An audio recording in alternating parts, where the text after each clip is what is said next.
हमारे समाज में आज भी एक बहू के साथ अत्याचार हो रहा है। हमारे देश में ना जाने कितनी ऐसी सासें हैं जो अपनी बहुओं को खुदकुशी करने पर मजबूर कर देती हैं। वह यह नहीं सोचती कि वह भी कभी किसी की बहू थी। एक पल भी नहीं सोचती कि हम किस तरह का जुल्म कर रहे हैं। हमारे घर की बहू भी किसी की बेटी है। खुद की बेटी से प्यार करो पर नारी का सम्मान करो। एक नारी होती हैं जो शादी के बाद अपने घर का नाम रोशन करती हैं, आने वाला वंश बढ़ाती हैं और हर सुख दुख में साथ देती हैं। एक बहू भी होती हैं, हम उसके साथ जैसा व्यवहार करेंगे वह हमारे बुढ़ापे पर वैसा ही वापस करेगी, फिर चाहे इज्जत और सम्मान हो या फिर प्यार हो। आज के युग में एक माँ अपनी बेटी से जितना प्यार करती है उतना बहू से नहीं, क्योंकि वह पराये घर से आई हैं। एक बेटी शादी के बाद अपने मायके हर चीज़ रख दे या हर चीज़ अपनी ससुराल से भिजवा दे तो वह माँ बहुत खुश होती है। जब एक बहू यही बात दोहराए तो जलन क्यों पैदा हो जाती है? ऐसा क्यों? तुम्हारी बेटी तुम्हारी और दूसरों की बेटी क्या है? उसने क्या किसी की कोख से जन्म नहीं लिया? उसकी भी तो माँ बाप है। छोटी छोटी बातों पर उसके माँ बाप पर पहुँचना, उसके खानदान पर पहुँचना और यही व्यवहार अगर खुद की बेटी के साथ हो तब कितना बुरा लगता है। अगर खुद की बेटी देवर ननद से कोई रिश्ता ना रखे तो वह माँ को अच्छा नहीं लगता, और अगर बहू ने कुछ कह दिया तो बुरा क्यों लगता है? बात सही है या गलत की नहीं, बात समझने की है। हमारे समाज का माहौल दिन पर दिन बदलता जा रहा है। लोग खुद का चरित्र नहीं देखते, खुद के गिरेबान में नहीं देखते कि हमने क्या कमी है, और ना ही दूसरों की जज्बातों की कदर करते हैं। मुसीबत में अगर जो काम आ जाए वही इंसान कहलाता है। घर परिवार मोहल्ला हो या हमारा देश हो, हर समय हर परिस्थिति में अगर मेरे पास किसी और को देने के कुछ नहीं है और वह उम्मीद लेकर मेरे पास आता है तो कभी भी मना नहीं करना चाहिए। अगर भगवान ने हमारे दोनों हाथों में लड्डू रखा है तो एक हाथ का लड्डू दूसरों को देने में क्या हर्ज है? हम खुद के लिए जीते हैं पर असली ज़िंदगी में तो वह है जो दूसरों के लिए भी जिए। हमारे भारत में आज भी नारियों के प्रति जुल्म जैसी भावना हर इंसान के अंदर घर कर चुकी है, पर यह नहीं सोचते कि नारी से ही संसार है। नारी का सम्मान करने वाला कभी परेशान नहीं रहते।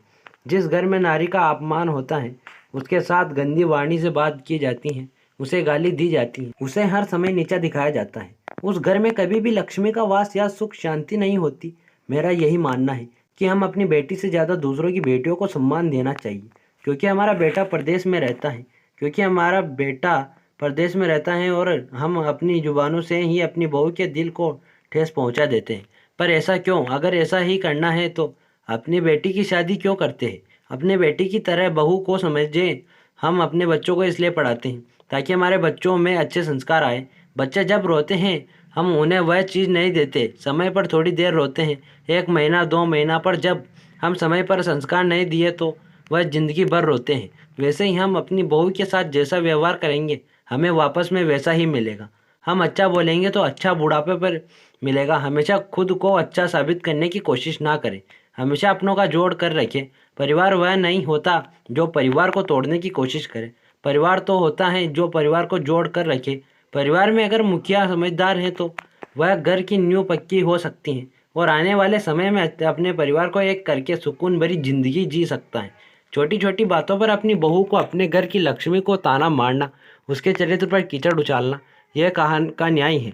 एक औरत होकर भी एक औरत का लांछन आज हमारे समाज में ऐसी गिरी हुई हरकत है उन्हीं के घर में हो रही है जिनके घर में बड़े खुद समझदार नहीं है। दूसरों की गिरेबान से जागने से पहले एक बार खुद के गिरेबान में ईमानदारी से जाग कर देखो। कोई क्या कर रहा है, क्या खा रहा है, हमें उससे क्या लेना देना? अगर कोई उम्मीद करके हमारे पास आता है तो उसी की सहायता करनी चाहिए, ना उसे नीचा दिखाना चाहिए। नारी का सम्मान सबसे महत्वपूर्ण है और हमारे भारत में छोटी छोटी बच्चों के साथ रेप, बलात्कार जैसी भावना ने जन्म ले लिया है। यह सब किसकी गलती है? मैं गलती नहीं बता रहा, पर मैं इतना जरूर कहूँगी, एक माँ अपनी बेटी को यह समझा सकती है कि अपने घर की इज्जत बर्बाद मत करना, पर वही बात अगर अपने बेटे को समझाया जाए कि बेटा दूसरों के घर की इज्जत को खराब मत करना, तो शायद आज हमारे भारत में कम ऐसी वारदातें हो। बच्चे जब छोटे होते हैं तब हमें उनके दिमाग में अच्छी बातें फिट कर देनी चाहिए। समय आने पर वही अच्छे संस्कार काम आएंगे। बच्चा गलती करता है तुरंत उसे डांटो, बेटा हो या बेटी, सबको अच्छी शिक्षा दी जाए। तो दोस्तों, इस कहानी के बारे में आपकी क्या राय है वो हमें कमेंट करके ज़रूर बताइए, और इसी तरह की प्रेरणादायक कहानियाँ सुनने के लिए हमारे चैनल को सब्सक्राइब करें। तब तक के लिए धन्यवाद, मिलते हैं नई कहानी में।